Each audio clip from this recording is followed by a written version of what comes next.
Think Pink, Be Well. That's the name of an event later this month, raising awareness about breast cancer. Bianca Coates is the founder of the Be Well Foundation, and she's here to tell us all about the free mammograms that will be provided at this event. Thank you for coming in this morning. Thank you. I know that your foundation is fairly new. You said that you just started last year this time. Last year, yes. But what inspired you to start your foundation, Be Well? So I see the gaps of what people know and what they maybe don't know when it comes to their health and their wellness.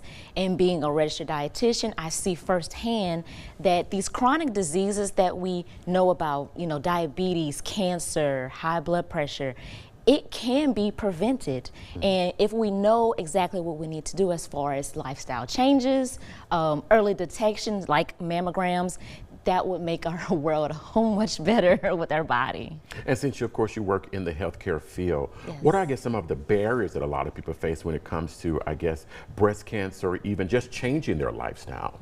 Right, maybe just not knowing and just having someone like myself to educate them, but also, the access may not be available or insurance may not cover a mammogram. So with this event, we're giving attendees the opportunity to have free mammograms that will be sponsored by Women's Hospital. And so when is the event? It is Saturday, October 25th. It's from 9 to noon, and it's at Our Lady of the Lake Community Impact Center. Do people need to register or anything like that? Yes, so we do have a link where they can register. If they don't, they can register on site. So no worries, if you don't register ahead of time, we'll get you in. And what is like the link where people can go to register, their website rather? So it's Zeffy.com, and if you put in Bust Hope, and it'll come up as Think Pink, and you can register. You can even register to be a volunteer as well. I was just going to ask, so are you looking for volunteers? I am, yes. So anybody that would like to volunteer over the age of 16, you can volunteer to help us out.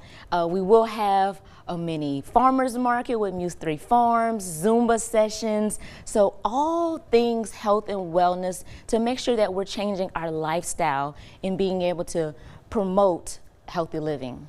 And what would you say to a woman, of course, when it comes to breast cancer and getting mammograms, who may be afraid to actually get that first mammogram because they may be afraid to get that, maybe look at, disappointing news possibly? Yeah, and it's scary, it's intimidating, but as long as we know that early detection is key. So the earlier you can get a mammogram, even before that, just doing, detection on your own with your doctor at home, you can get that early detection to make sure that you don't have those results. So it's important that you get those mammograms, you go to events that have free access to it, and that'll help us to be able to make sure that you don't have that diagnosis or it's not as scary. So we'll have people there that will make sure that you are helped and make sure that, whatever the next steps are, they'll be there right for you.